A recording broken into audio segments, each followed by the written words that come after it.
ఇప్పుడు మనం వేదాంత డిండిమన్లో 83వ శ్లోకాన్ని చూద్దాం.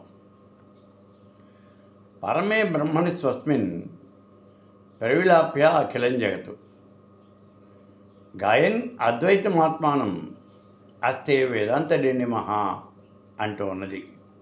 అంటే జ్ఞాని అయినటువంటి వాడు ఈ చరాచర జగత్తంతా కూడా తన యందే లీనం చేసుకొని అద్వైత గానం చేస్తూ సుఖంగా ఉంటాడు. జ్ఞాని అయినటువంటి వాడు చరాచర జగత్తంతా కూడా తన యందే లీనం చేసుకుంటాడు. ఇది మొట్టమొదటి మాట. అలా లీనం చేసుకుని అద్వైత గానం చేస్తూ ఉంటాడు. అంటే అద్వైత సిద్ధాంతాన్ని పాటిస్తూ ఉంటాడు. నేను తప్ప లోకంలో ఎవరూ లేరు అని భావన చేస్తూ ఉంటాడు. అలా భావన చేస్తూ సుఖంగా ఉంటాడు. అంటే అద్వైతాన్ని గానం చేసేవాడు మాత్రమే సుఖంగా ఉంటాడు అనే మాట చెప్తూ ఉన్నది ఇక్కడ. అది జ్ఞాని అయినటువంటి వాడు మాత్రమే చేయగలుగుతున్నాడు. ఇది ఇక్కడ చెప్తూ ఉన్నది. అసలు జ్ఞాని అయినటువంటి వాడు, జ్ఞానము అంటే ఏమిటి? చరాచర జగత్తంతా కూడా పరమేశ్వర స్వరూపము, ఈ విషయాన్ని తెలుసుకున్నటువంటి వాడు అతడు మహాజ్ఞాని. అంటే అయితే నేనే పరమేశ్వర స్వరూపాన్ని, చరాచర జగత్తంతా పరమేశ్వర స్వరూపమే, మరి నువ్వెవరు? నేనే ఆ పరమేశ్వరుణ్ణి, ఇంకోళ్ళు ఎవరు లేరు ఇక్కడ. జగత్తంతా ఉన్నది బ్రహ్మమే, నేనే బ్రహ్మని, అహం బ్రహ్మాస్మి, నేనే బ్రహ్మనయ్యున్నాను అని అంటాడు. అయితే నేనే బ్రహ్మని అని అనుకున్నంత మాత్రం చేత తానే బ్రహ్మ అయిపోతాడా? అవుతాడు. సామాన్య మానవుడు కాదు, జ్ఞాని అయినటువంటి వాడు అవుతాడు. ఇప్పుడు మనలాంటి వాళ్ళు నేనే బ్రహ్మని అని అనుకున్నంత మాత్రం చేత మనం పరబ్రహ్మ కాము. ఎందుకనంటే దానికి తగ్గట్టుగా మనం వ్యవహరించము. నేనే బ్రహ్మని అని అనుకుంటే సరిపోదు, దానికి తగ్గట్టుగా మనం వ్యవహారంలో కూడా ఉండాలి. కానీ జ్ఞాని అయినటువంటి వాడు నేనే బ్రహ్మని, అహం బ్రహ్మాస్మి, నన్ను మించింది ఇంకొకటి ఏది కూడా లేదు అని భావన చేస్తూ చరాచర జగత్తంతా కూడా నాలోనే ఉన్నది, నా నుంచే ఆవిర్భవిస్తూ ఉన్నది, మళ్ళీ నాలోనే లయమవుతూ ఉన్నది అని భావన చేయగలుగుతాడు. అది ఒక్క మహాజ్ఞానికి మాత్రమే వీలవుతుంది తప్పించి ఇంకొకళ్ళకి ఎవరికి వీలు కాదు. అద్వైతానందాన్ని పొందుతాడు అతను. ఇది ఈ మహాజ్ఞాని. అద్వైతానందము అంటే ఏమిటి? లోకంలో రెండు లేవు, ఉన్నది ఒకటే, అదే బ్రహ్మం అని భావన చేయటమే అద్వైతానందం. అద్వైతం. ఈ అద్వైతంలో ఉన్నటువంటి ఆనందం ఏమిటి? లోకంలో నేను తప్పించి ఇంకొకళ్ళు ఎవరైనా ఉన్నారు అనే భావన కనుక మనకు వచ్చినట్లయితే మనకు భయము అనేది వస్తుంది. చూడండి, ఉన్నదంతా నేను ఒక్కడనే, ఇంకోళ్ళు ఎవరూ లేరు, కాబట్టి ఇంకా నీకు భయము అనేది లేదు. నేను కాదు, ఇంకొక శక్తి ఏదో ఉన్నది, ఇంకొకళ్ళు ఎవరో ఉన్నారు అని అన్నప్పుడు వాడు నన్ను చంపడానికి వచ్చేస్తాడేమో, నా దగ్గర వస్తువులు దొంగతనం చేస్తాడేమో, ఇట్లా అనేక రకాలైనటువంటి భయం వస్తుంది నీకు. ఎప్పుడు? నువ్వు కాకుండా ఇంకొక వ్యక్తి ఉన్నాడు అని నువ్వు భావన చేసినప్పుడు. ఇక్కడ ఉన్నది నువ్వు ఒక్కడివేనయ్యా, ఇంకెవరు లేరు. మరి అలాంటప్పుడు ఇంకేమవుతుంది నీకు? భయము అనేది ఉండదు. ఇది అద్వైత సిద్ధాంతం. అయితే ఇక్కడ ఏమవుతుందంటే ఇతడు ఆనందం పొందుతాడు. ఎందుకని ఆనందం పొందుతాడు? ఈ జ్ఞాని అయినటువంటి వాడు పూర్ణకాముడు, ఆత్మకాముడు, నిష్కాముడు, కోరికలన్నీ కూడా తీరినటువంటి వాడు. ఇతడికి ఇంకేం కోరికలు ఉండవు. ఎందుకని? ఇచ్చేవాడు తానే, పుచ్చుకునేవాడు తానే. తనకేం కావాలి? ఇంకా తనకేం కావాలి? ఉన్నది నువ్వు ఒక్కడివేనయ్యా, ఇంకా నీకు ఇచ్చేవాళ్ళు ఎవ్వరూ లేరు, నువ్వే ఇస్తావు. అందరికీ ఇచ్చే స్థితిలో నువ్వున్నావు. ఇంకా నీకు కావాల్సింది అనేది ఏమీ లేదు. కాబట్టి నువ్వు ఆనందమైనటువంటి స్థితిలోనే ఉంటావు. ఈ ఆనందం అనేది ఎక్కడి నుంచో విడిగా రాదు. ఆనందం అనేది ఎక్కడో విడిగా రాదు. మరి ఎక్కడి నుంచి వస్తుందండి? ఎలా ఉంటాడు ఇతను? గతంలో అరిషడ్ వర్గాలతో కూడి ఉన్నాడు. నేను నాది అనే అహంకార మమకారాలతో కూడి ఉన్నాడు. ఈ విషయాన్ని గుర్తించండి ముందు. అతడు అరిషడ్ వర్గాలతోనూ నేను నాది అనే అహంకార మమకారాలతోనూ కూడి ఉన్నాడు. అలా కూడి ఉండటం చేత అతడు భయపడుతూ ఉన్నాడు. నేను కాక ఇంకెవరో ఉన్నారు అని భయపడుతున్నాడు. అంటే ద్వైతంలో ఉన్నాడు. ఇప్పుడు అరిషడ్ వర్గాలు పోయినాయి, అహంకార మమకారాలు పోయినాయి. ఉన్నది ఇక్కడ ఇద్దరు కాదు, ఒక్కడే. మరి ఇంకా నీకు భయం ఏముంది? అరిషడ్ వర్గాలు ఎప్పుడైతే పోయినాయో అప్పుడు నువ్వు ఆనందమైనటువంటి స్థితిలోకి వెళ్ళిపోతావు. పరమానందమైనటువంటి స్థితిలోకి వెళ్ళిపోతావు. ఎప్పుడైతే నీలో ఉన్నటువంటి కామక్రోధ లోభ మోహ మద మాత్సర్యాలు అనేవి పూర్తిగా నశించిపోయాయో, అహంకార మమకారాలు, నేను నాది అనేటటువంటి ఈ అహంకార మమకారాలని కూడా ఎప్పుడైతే నాశనం అయిపోయినాయో అప్పుడు ఇంకా ఏముంది నీకు? ఆలోచించి చూడండి. ఇప్పుడు మీరే ఉన్నారు, మీకు ఉన్నటువంటి బాధ్యతలు ఏవీ లేవు.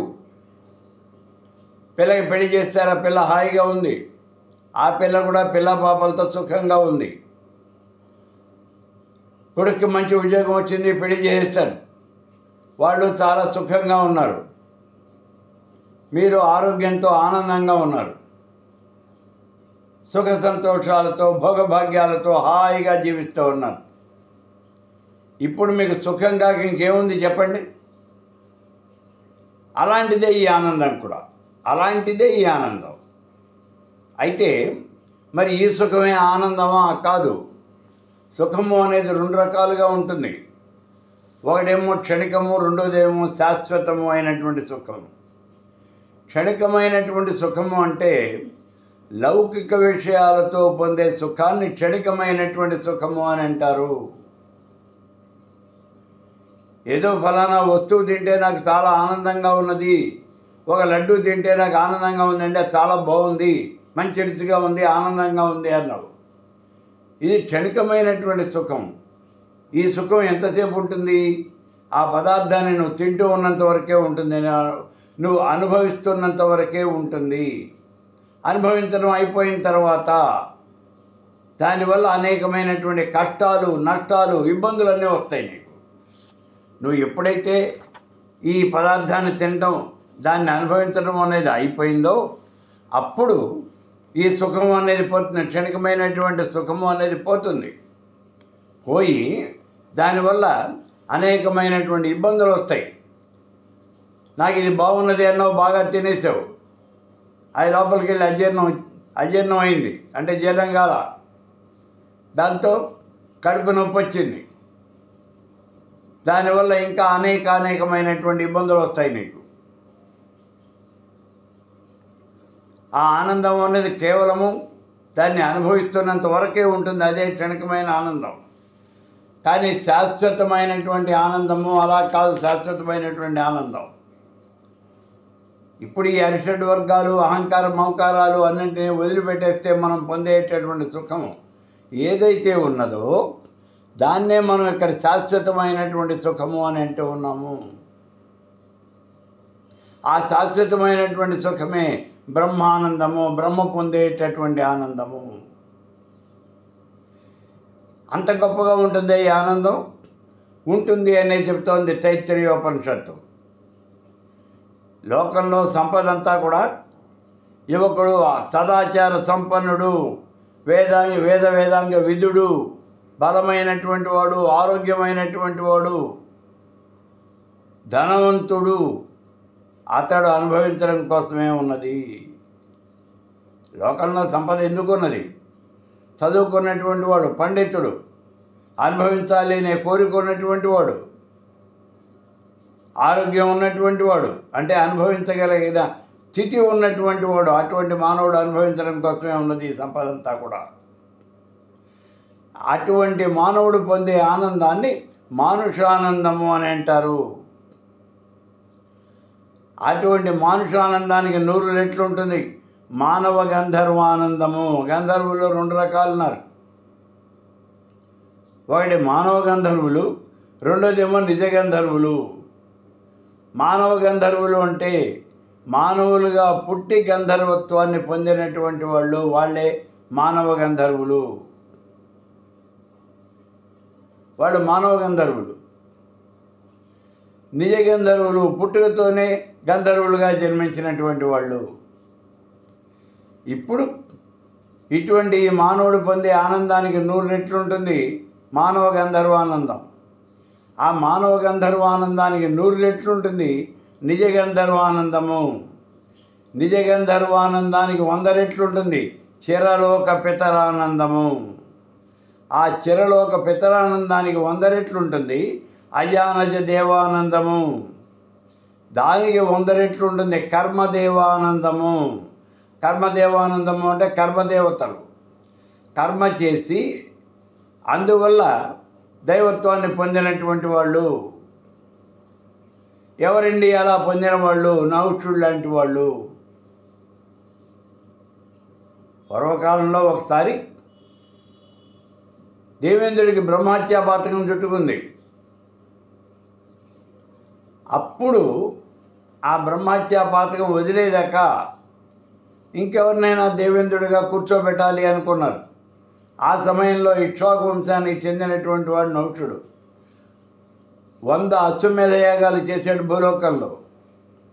100 అశ్వమేధ యాగాలు చేసినటువంటి వాడు ఇంద్ర పదవికి అర్హుడు.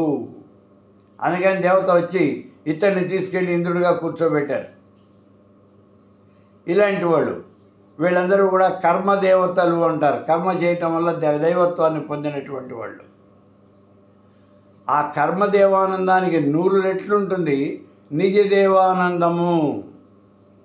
అంటే పుట్టుకతోనే దేవతలుగా వచ్చినటువంటి వాళ్ళు. ఆ నిజదేవానందానికి 100 రెట్లు ఉంటుంది ఇంద్రుడు పొందే ఆనందం. దాన్నే ఇంద్రానందము అంటారు. ఆ ఇంద్రానందానికి 100 రెట్లు ఉంటుంది బృహస్పతి, దేవతల గురువు అయినటువంటి బృహస్పతి పొందే ఆనందము. బృహస్పతి పొందే ఆనందానికి 100 రెట్లు ఉంటుంది ప్రజాపతి పొందే ఆనందం. ఆ ప్రజాపతి పొందే ఆనందానికి 100 రెట్లు ఉంటుంది బ్రహ్మ పొందే ఆనందం. అది బ్రహ్మానందము అంటే. చూడండి, మానవానందానికి అంటే ఈ లోకంలో మానవుడు పొందే ఆనందానికి బ్రహ్మ పొందే ఆనందానికి ఎంత తేడా ఉన్నదో చూడండి, ఎంత వ్యత్యాసం ఉందో చూడండి ఒకసారి. మనం ఇక్కడ మానవుడు పొందే ఆనందమే చాలా గొప్ప ఆనందము అనుకుంటే, మరి అక్కడ ఆ పరమపదంలో ఉన్నటువంటి సాకార బ్రహ్మ ఆయన పొందేటటువంటి ఆనందం ఎన్ని రెట్లు ఉందో చూడండి ఈ మానుషానందానికి. అందుకే సాకార బ్రహ్మ బ్రహ్మానందంలో మునిగి తేలుతూ ఉంటాడు అని చెప్పారు. మళ్ళీ మీకు వెంటనే అనుమానం వస్తుంది, సాకార బ్రహ్మ అంటున్నారు, నిరాకార బ్రహ్మకి ఆనందం ఉండదా అని. నిరాకార బ్రహ్మానికి ఆనందం ఉండదు, ఏమీ ఉండదు. ఎందుకని? ఆనందాన్ని అనుభవించాలి అంటే నీకు రూపం ఉండాలి కదా, ఆకారం ఉండాలి కదా. అందుకే సాకార బ్రహ్మ మాత్రమే ఈ బ్రహ్మానందాన్ని అనుభవిస్తూ పరమపదంలో ఉంటాడు అని చెప్పడం జరుగుతుంది. ముక్త పురుషుడు మరణానంతరము పరమపదం చేరి ఆ పరమపదంలో సాకార బ్రహ్మతో పాటుగా ఈ ఆనందాన్ని అనుభవిస్తూ అక్కడే ఉంటాడు. ఇది మనం చెప్తూ ఉన్నటువంటి విషయం. ఈ రకంగా బ్రహ్మను గురించి తెలుసుకున్నటువంటి వాళ్ళకి ఏ రకమైనటువంటి ద్వంద్వములు ఉండవు. పుణ్యపాపాలు, సుఖ దుఃఖాలు ఇలాంటివి ఇవన్నీ కూడా ద్వంద్వాలు అంటారు. ఇవన్నీ ఏ ఉండవు.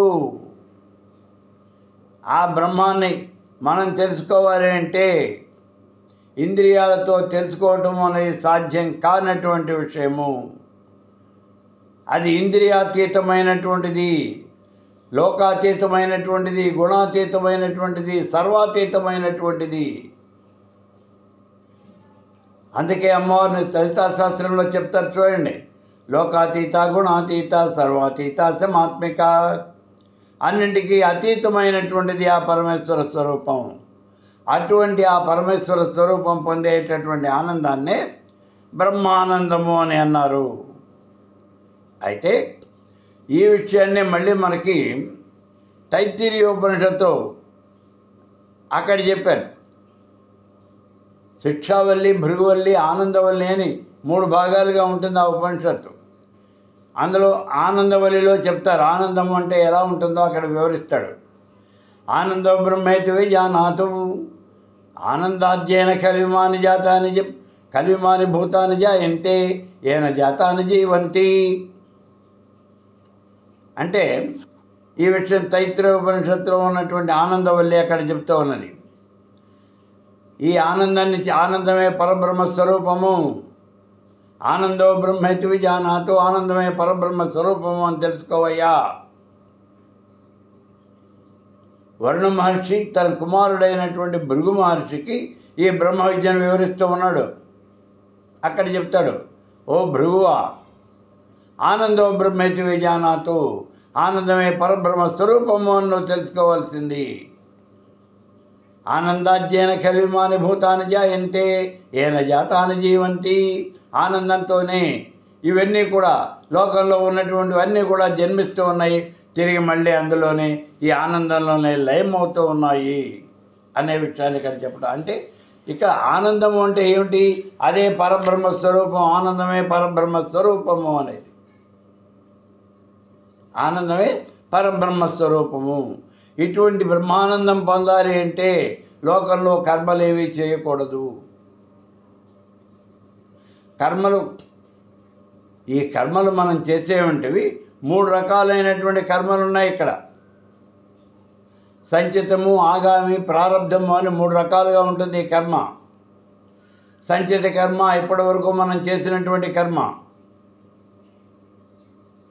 అంతా ఒక క్యూములేటివ్ డిపాజిట్ వెళ్ళే, రికరింగ్ డిపాజిట్ వెళ్ళే ఆ అకౌంట్లో పడి ఉంటుంది మనం చేసిన కర్మ అంతా.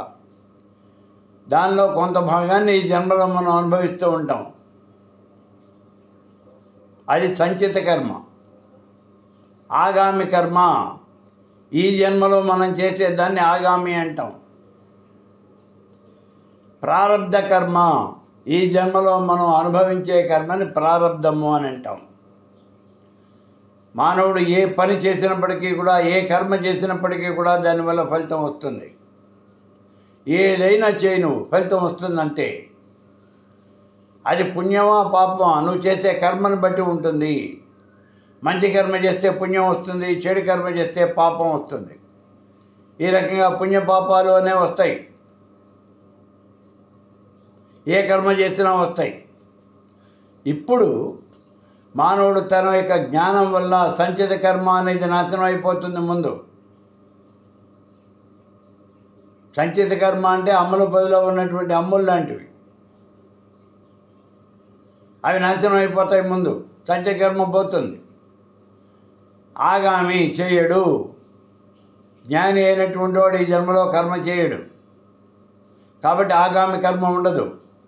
ఇక ఉండేది ప్రారబ్ధము, ఈ జన్మలో అనుభవించాల్సిన కర్మ. ఈ ప్రారబ్ధం కూడా మళ్ళీ 3 రకాలుగా ఉంటుంది. ఇచ్ఛా ప్రారబ్ధము, అనిచ్ఛా ప్రారబ్ధము, పరేచ్ఛా ప్రారబ్ధము అని 3 రకాలుగా ఉంటుంది ఈ కర్మ, ప్రారబ్ధ కర్మ. ఇచ్ఛా ప్రారబ్ధము కావాలి అనే కోరికతో అనుభవించేదాన్నే ఇచ్ఛా ప్రారబ్ధము అని అంటారు.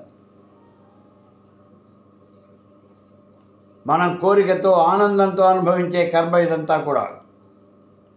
చూడండి, మీరు ఏదో పని మీద బయటికి వెళ్ళారు, మీ పని అంతా చూసుకుని మధ్యాహ్నం 1 గంట ప్రాంతాల్లో ఇంటికి వెళ్ళారు. అప్పుడు మీ మనవరాలు, మనవడు, ఓ ఏడాది పిల్లవాడు బుడి బుడి అడుగులు వేస్తూ 2 అడుగులు వేస్తూ ఉన్నాడు, కింద పడుతూ ఉన్నాడు, మళ్ళీ లేస్తూ ఉన్నాడు, మళ్ళీ అడుగులు వేస్తూ ఉన్నాడు. వచ్చేరాని మాటలతో తాత తాత అంటున్నాడు. మీరు వచ్చి రాగానే వాడు ఎదురొచ్చాడు. వెంటనే మీరు లోపలికి వెళ్ళిపోయి ఆ పిల్లవాడిని తీసుకుని ఎత్తుకున్నారు, ముద్దులాడుతున్నారు, వాడిని ఎత్తిన పెట్టుకున్నారు. వాడిని మా నాన్నే, మా అమ్మే, మా కాచే, మా చెన్నై అని అంటూ ఉన్నారు. వివిధ రకాల ప్రియమైనటువంటి పేర్లతో సంబోధిస్తూ ఉన్నారు. వాడిని ఎత్తుకున్నారు. ఇదేమిటి? ఇచ్ఛా ప్రారంధము. నువ్వు కావాలి అని ఆనందంతో అనుభవిస్తూ ఉన్నటువంటి కర్మ ఫలితం ఇది, ఆ కర్మ. ఇక రెండోది అనిత్యా ప్రారంధము.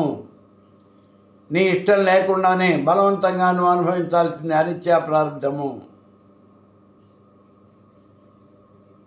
నువ్వు ఆఫీసులో పనిచేస్తున్నావు నువ్వు. నీ పై ఆఫీసర్ నేను పిలిచి ఈ పని చెయ్యి అన్నాడు. ఆ పని చేయటం నీకు ఇష్టం లేదు. అయినా సరే కాదు అని నువ్వు చెప్పలేవు. ఎందుకంటే నేను ఆ పని చేయమని చెప్పినటువంటి వాడు నీ పైన ఉన్నటువంటి అధికారి. చేయగలిగింది ఏం లేదు. నీకు ఇష్టం ఉన్నా లేకపోయినా ఆ పని చేస్తావు అంతే.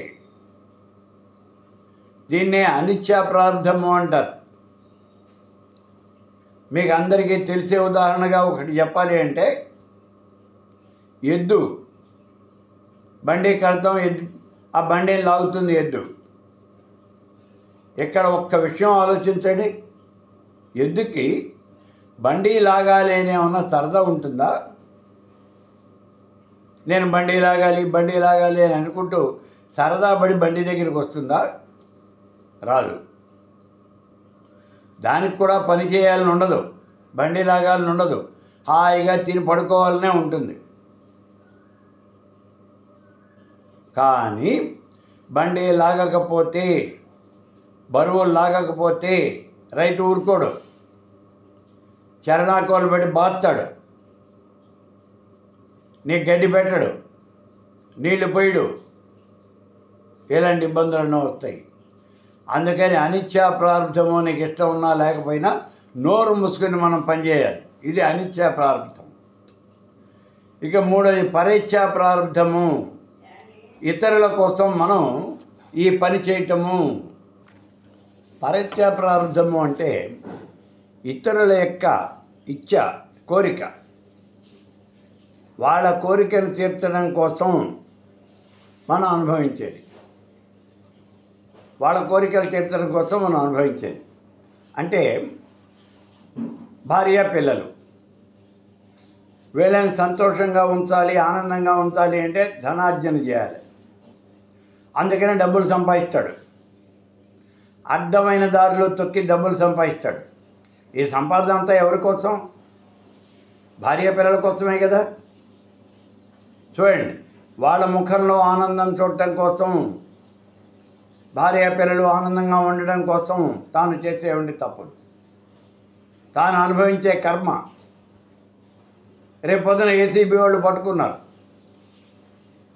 ఎవరిని పట్టుకుంటారు?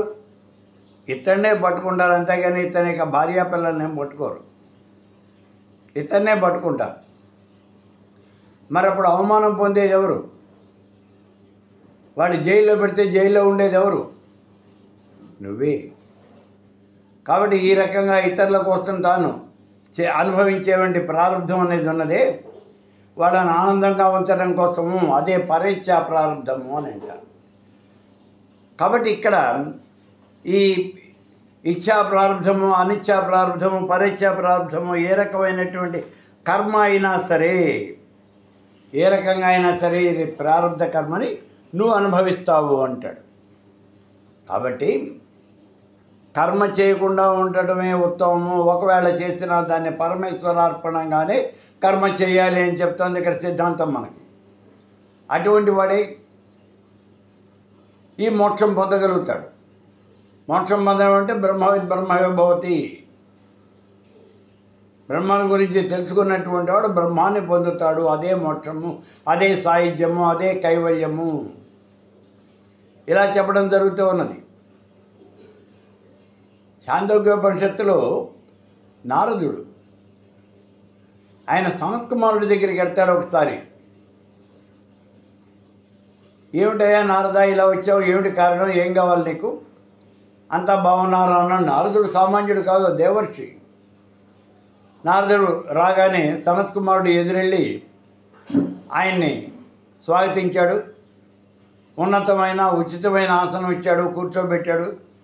ఏమిటి నారదుడు అన్నాడు. ఏదో పిచ్చాపాటి అంతా మాట్లాడుకున్నారు. అయిపోయిన తర్వాత ఇప్పుడు సనత్ కుమారుడు అడిగాడు, నారదా ఏం కావాలి నీకు, నువ్వెందుకు వచ్చావు, ఊరికే రావు కదా, నీకేం కావాలి అన్నాడు.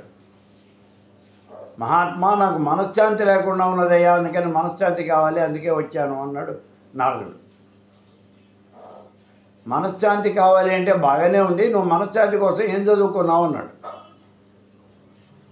అంటే ఇక్కడ మనం గుర్తించాల్సిన విషయం ఏమంటే, మనం దేన్నైతే సంపాదిస్తామో దాన్నే అనుభవిస్తాం మనం. నువ్వు 100 రూపాయలు సంపాదిస్తే 100 రూపాయలే ఖర్చు పెడతావు, అంతేగాని 1000 రూపాయలు ఖర్చు పెట్టావు. ఎంత సంపాదించుకున్నావో దాన్నే ఖర్చు పెట్టగలుగుతాం మనం. అలాగే ఇక్కడ ఏదైతే చదువుకున్నావో దానివల్ల వచ్చే ఫలితాన్ని మాత్రమే నువ్వు పొందగలుగుతావు. అందుకే సనత్ కుమారుడు నారదుడిని అడిగాడు, నువ్వేం చదువుకున్నావు అన్నాడు. నారదుడు ఎవరో ఏమిటో నీకు తెలీదా, అయినా సరే అడిగాడు. ఎందుకు అడిగాడు, నువ్వు చదువుకున్నటువంటి దాన్ని బట్టి ఆ ఫలితం అనేది నీకు వస్తుంది అనే విషయాన్ని నీకు తెలియజేయడం కోసము. నారదుడు చెప్పాడు, పురాణాలు, ఇతిహాసాలు, షట్శాస్త్రాలు, ఇంకా లోకంలో ఉన్నటువంటివి అన్నీ చదివేస్తాను నేను అన్నాడు. ఎన్ని రకాలైనటువంటి విద్యలు ఉన్నాయో అన్ని రకాల విద్యలు కూడా నేను నేర్చుకున్నాను. జ్యోతిషం, సాముద్రికం, ఇలా ఒకటి అన్ని రకాల విద్యలు కూడా నేను నేర్చుకున్నాను అన్నాడు నారదుడు. మరి వాటికి కావలసినటువంటి రావాల్సినటువంటి గౌరవం అనేది నీకు వస్తుంది కదా, ఫలితం వస్తుంది కదా, ఇంకేమి నీ బాధ అన్నాడు సనత్ కుమారుడు. నువ్వు చదువుకున్న దానికి ఏ ఫలితం అయితే రావాలో ఆ ఫలితం నీకు వస్తుంది కదయ్యా, ఇంకేమిటి ఇబ్బంది అన్నాడు. అదేమిటి అన్నాడు నారదుడు. అప్పుడు చెప్పాడు సనత్ కుమారుడు, నువ్వు చదువుకున్నటువంటివన్నీ కూడా వేదాలు, వేదాంగాలు, ఇతిహాసాలు, పురాణాలు, ఉపనిషత్తులు, షట్శాస్త్రాలు, ఇంకా ఏమైనా చెప్పు, సంగీతం, సాహిత్యం, ఇవన్నీ చెప్పు. ఇవన్నీ కూడా లౌకికమైనటువంటి విద్యలు. లౌకికమైనటువంటి విద్యలు నేర్చుకున్నవాడికి ఏ రకమైన గౌరవం వస్తుంది? నువ్వు ఎక్కడికైనా వెళ్ళినట్లయితే నువ్వు గొప్ప పండితుడివే అంటారు. నువ్వు వేదం నేర్చుకున్నావు, గణ నేర్చుకున్నావు, అక్కడ షట్శాస్త్రాలు చదివావు, వేదం యొక్క అర్థం, వేదార్థం తెలుసుకున్నావు, నువ్వు దాని మీద 10 మందికి కూడా చెప్పగలిగినటువంటి స్థితికి వెళ్ళావు, బ్రహ్మసూత్రాలు చదువుకున్నావు, నువ్వు చాలా గొప్ప పండితుడివి. నువ్వు ఎక్కడికైనా వెళ్ళగానే అక్కడ కూర్చున్నటువంటి వాళ్ళంతా లేచి నిన్ను సాదరంగా ఆహ్వానిస్తారు, ఉచిత రీతిని నిన్ను సత్కరిస్తారు. అది జరిగేది అక్కడ. ఆ సత్కారం అనేది నీకు లభిస్తూనే ఉన్నది కదా అన్నాడు. నువ్వు ఎక్కడికి వెళ్ళినా ఆ గౌరవాన్ని నువ్వు పొందుతూనే ఉన్నావు కదా నారదా, ఇంకేం కావాలి నీకు అన్నాడు. పొందుతూనే ఉన్నాను, మరేం కావాలి నీకు? నాకు మనశ్శాంతి లేదయ్యా మహర్షి అన్నాడు.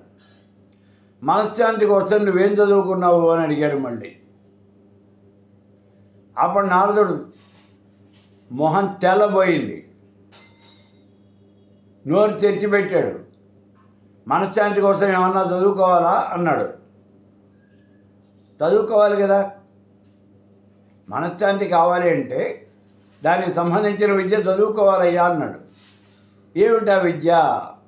అదే భూమా విద్య. అదే భూమా విద్య.